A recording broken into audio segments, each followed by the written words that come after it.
बघा, आज आपण बघणार आहे की मल्टिपल लिनियर रिग्रेशनच्या इक्वेशन्सचा यूज करून आपण हे रिक्वायर्ड इक्वेशन कसं फाइंड आउट करू शकू. आता मल्टिपल लिनियर रिग्रेशनमध्ये जसं की आपल्याला माहिती आहे की x1, x2 आणि y असे 3 व्हेरिएबल्सच्या व्हॅल्यूज आपल्याला दिलेल्या राहतील. ओके, आणि त्याच्यावरनं आपल्याला हे रिक्वायर्ड इक्वेशन फाइंड आउट करायचं आहे यूजिंग दिस 3 multiple linear regression equations. Okay, तर आता बघा, या इक्वेशनमध्ये आपल्याला व्हॅल्यूज पुट कराव्या लागणार आहे. ठीक आहे, वायची व्हॅल्यू आपल्याकडे आहे, एनची व्हॅल्यू ती राहील जेवढ्या आपल्याला इथे कॉम्बिनेशन ऑफ व्हॅल्यूज दिले असतील. किती आहे? 1 2 3 4 5 6. सो माझी एनची व्हॅल्यू येईल 6. ओके,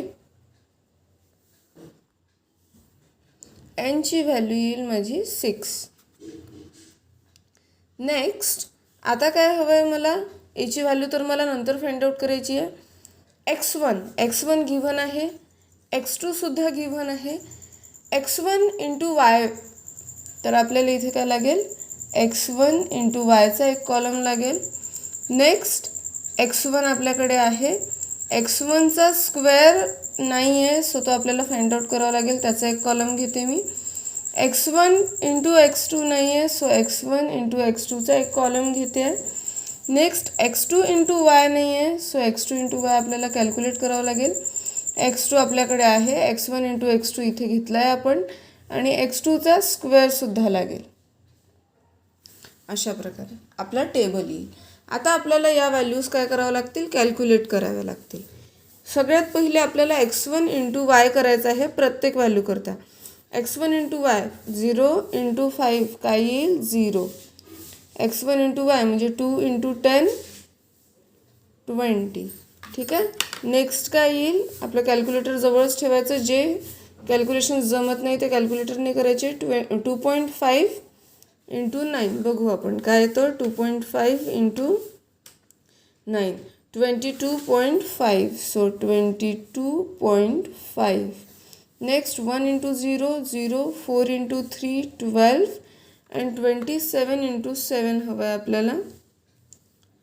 27 इंटू 7 किती होतात आहेत? 189. सो 189 हा कॉलम झाला. आता x1 स्क्वेअर म्हणजे या कॉलमचा स्क्वेअर इथे लिहावं लागणार आहे आपल्याला. 0 स्क्वेअर 0, 2 स्क्वेअर 4, 2.5 स्क्वेअर काय येईल? 6.25, 1 square 1, 4 square 16 and 7 square 49. Next find out करायचं आपल्याला x1 इंटू x2 म्हणजे ह्या दोन कॉलम्सचं multiplication. 0 into 0 0, 2 into 1 2, 2.5 into 2 5, 1 into 3 3, 4 into 6 24 and 7 into 2 14. ठीक आहे, नेक्स्ट आपण बघत आहोत x2 इंटू वाय म्हणजे या दोन कॉलम्सचं आपल्याला मल्टिप्लिकेशन करावं लागणार आहे. 0 into 5 0, 1 into 10 10, 2 into 9 18, 3 into 0 0, 3 into 6 18, 27 into 2 54. Okay, आता x2चा स्क्वेअर म्हणजे या कॉलमचा स्क्वेअर आपल्याला इथे लिहावं लागणार आहे. काय आहे?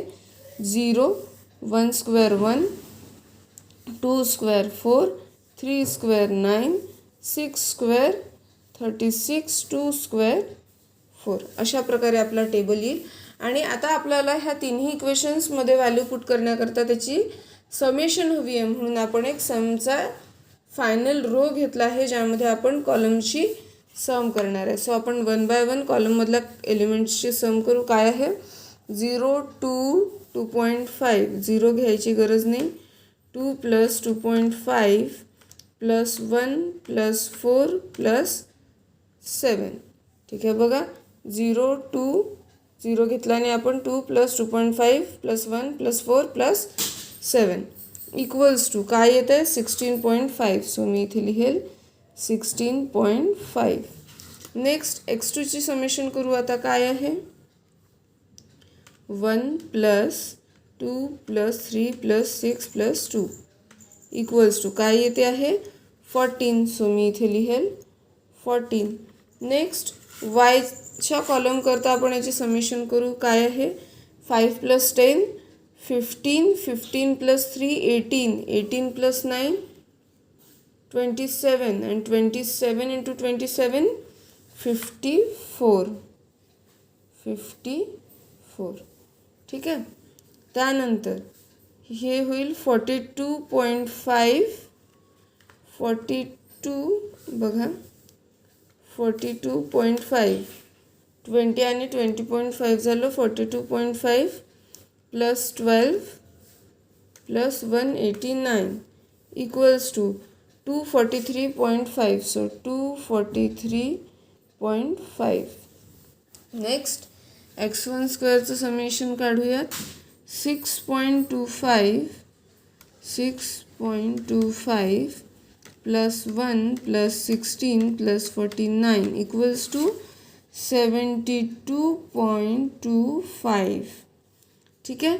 नेक्स्ट आहे बघा x1 × x2 ची सम 2 + 5 7 7 + 3 10 10 + 24 34 and 34 + 14 48. नेक्स्ट x2 × y याचं समेशन. सो x2 × yचं कसं करणार आहे आपण 10 + 18 28 28 + 18 किती होतात 28 + 18 + 54 किती ते 100. सो 100 याची झाली सम. नेक्स्ट आहे बघा x2 स्क्वेअरची सम. म्हणजे आता आपल्याला काय घ्यावं लागणार आहे बघा 1 + 4 5 5 + 9 14 14 + 30 14 + 4 18 18 + 36 काय येईल 54. ठीक आहे. अशा प्रकारे आता आपला हा टेबल झाला. आता आपल्याकडे सगळ्या समेशन्स आहेत. या समेशन्सच्या व्हॅल्यू या इक्वेशनमध्ये पुट करा आणि बघा आपल्याला इक्वेशन्स काय मिळतात. सगळ्यात अगोदर काय n × a म्हणजे 6a. ठीक आहे 6a प्लस काय आहे b × समेशन x1 x1ची समेशन काय आहे 16.5 × b plus summation x2 × c x2ची समेशन आहे 14 × c इक्वल्स टू ही साईड घ्या काय आहे yचं summation 54. Okay. Next a × x1 summation x1चं समेशन काय आहे 16.5a plus x1 square summation × b x1 square summation आहे 72.25 × b. नेक्स्ट x1 × x2चं summation 48 × c equals to x1 × y summation. So x1 × y हा आहे आपला. सो 243.5. थर्ड इक्वेशन बघा काय आहे a × x2 समेशन x2चं समेशन आहे 14a प्लस x1 × x2चं समेशन आहे 48b प्लस यामध्ये काय x2 स्क्वेअरचं summation 54c equals to बघा ही साईड काय x2 × y x2 × y काय आहे आपला 100. सो आता आपल्याला हे गिव्हन 3 इक्वेशन्स आहेत आणि या 3 इक्वेशन्सचा यूज करून युजिंग क्रॅमर्स रूल आपण काय करू a, b आणि cच्या व्हॅल्यूज कॅल्क्युलेट करू. ठीक आहे. आता बघा युजिंग क्रॅमर्स रूल सगळ्यात आधी आपल्याला d फाइंड आउट करावं लागेल. ठीक आहे. आता याच्या व्हॅल्यूज लिहून घेऊ आपण 6 16.5 6 16.5 and 14. Next 16.5 72.25 and 48. Next 14 48 and 54. He calculate केलेली व्हॅल्यू येईल माझी डीची. आता एच्या व्हॅल्यू करता मला काय करावं लागेल a इक्वल्स टू ए करता डिटर्मिनंट लिहिण्याकरता एचे जे कोइफिशियंट्स आहे ते रिप्लेस करावे लागतील राईट हँड साईडने. सो 54, 243.5 अँड 100 ही झाली एची व्हॅल्यू. बाकी पूर्ण मॅट्रिक्स जसच्या तसा घ्यायचा. 16.5, 70 इथे 76 येते सम, मी चुकून 2 लिहिलं आहे. ओके 6 इथे 6.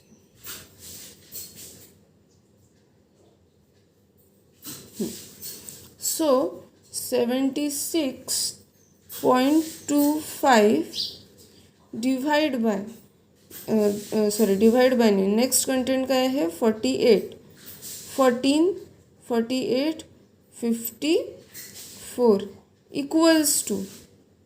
आता याची जी काही व्हॅल्यू येईल ते लिहावं लागेल आपल्याला. डिव्हाइड बाय डीची व्हॅल्यू करावं लागेल. सो इथे काय येईल, जी व्हॅल्यू येईल डिव्हाइड बाय डी ती राहील आपली कशाची व्हॅल्यू, एची व्हॅल्यू.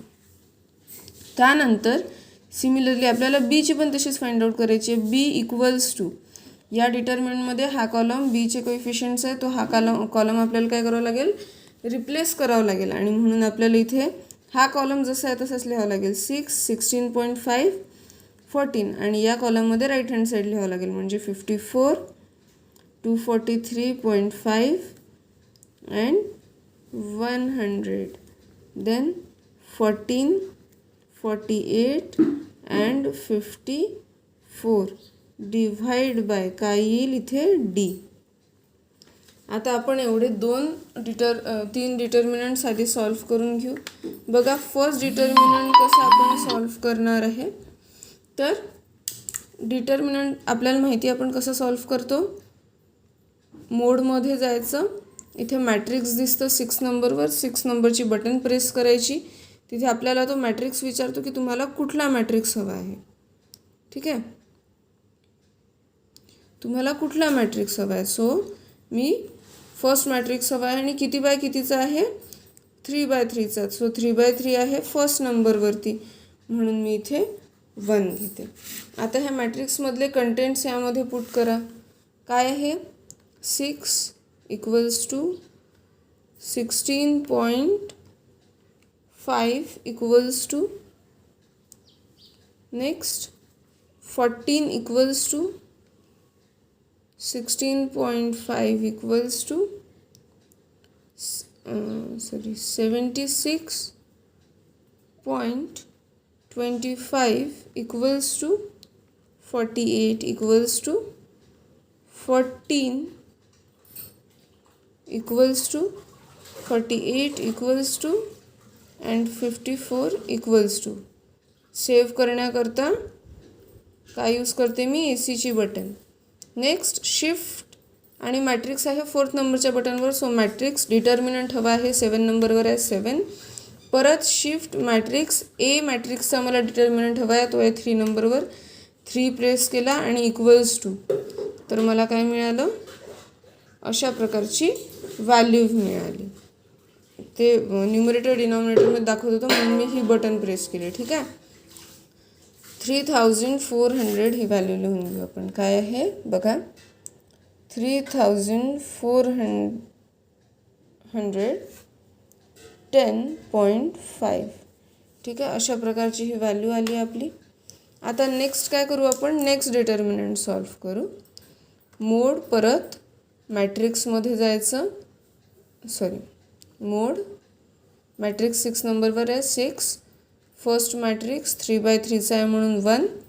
आणि आता यामध्ये आपले एलिमेंट्स ॲड करायचे. काय आहेत, 54 equals to 16.5 equals to 14 equals to 243.5 equals to 76.25 equals to 48 equals to 100 equals to 48 equals to 54 equals to. आणि याला सेव्ह करून घ्या एसी बटननी. शिफ्ट प्रेस केल्यावर मॅट्रिक्स 4 आणि डिटर्मिनंट काढायचं आहे म्हणून 7. परत शिफ्ट 4 आणि फर्स्ट मॅट्रिक्स म्हणजे मॅट्रिक्स एचा डिटर्मिनंट काढायचा आहे म्हणून 3 अँड इक्वल्स टू. सो मला ह्या मॅट्रिक्सची पण व्हॅल्यू मिळालेली आहे बघा.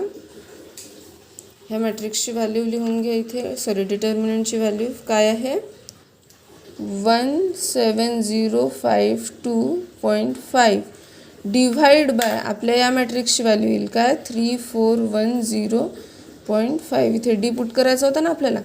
आता आपल्याला काय करायचं आहे, हे जे ॲन्सर आलेलं आहे ॲन्सर डिव्हाइड बाय 3410.5.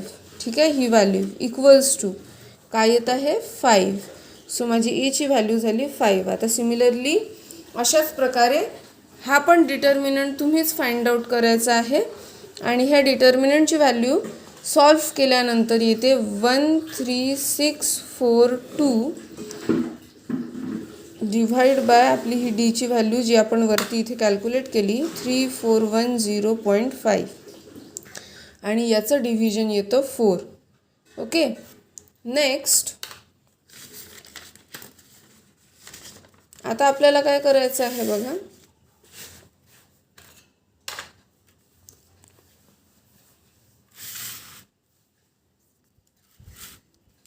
सी करता पण मला एक डिटर्मिनंट लिहावं लागणार आहे. सो सी इक्वल्स टू, इथे मी डिटर्मिनंट लिहिते आहे. माझा डिटर्मिनंट बघा, मला आता हा कॉलम रिप्लेस करावा लागेल राईट हँड साईडने. सो आधीचे दोन कॉलम मी जसच्या तसे लिहून घेते. 6, 16.5, 14, 16.5, 76.25, 48, 14, 48. सॉरी, हा कॉलम मला रिप्लेस करावा लागेल राईट हँड साईडने. सो इथे 54, इथे काय येईल 243.5 अँड 100. आता या डिटर्मिनंटची व्हॅल्यू जशी आपण आधीच्या दोन डिटर्मिनंटची व्हॅल्यू फाइंड आउट केली तशीच करायची डिव्हाइड बाय डी. सो या डिटर्मिनंटची व्हॅल्यू येते -10231.5 डिव्हाइड बाय आपली डीची जी व्हॅल्यू आहे इथे कॅल्क्युलेट केलेली ती घ्यायची 3410.5 आणि याचं जे डिव्हिजन येतं ते येतं -3. आता ए, बी आणि सीच्या व्हॅल्यू आपल्या इक्वेशनमध्ये पुट करा. इक्वेशन काय होतं y इक्वल्स टू ए. एची व्हॅल्यू काय आहे 5. आपलं इक्वेशन काय होतं y equals to a plus b x1 plus c x2. बरोबर. सो आता आपलं इक्वेशन काय येईल y इक्वल्स टू एची व्हॅल्यू आहे आपल्याकडे काय आहे 5 प्लस बीची व्हॅल्यू काय आहे 4x1 प्लस सीची व्हॅल्यू आहे -3x2. सो आपलं रिक्वायर्ड इक्वेशन काय आहे आता y equals to 5 plus 4x1 -3x2. हे झालं आपलं required equation using multiple regression equation. Okay.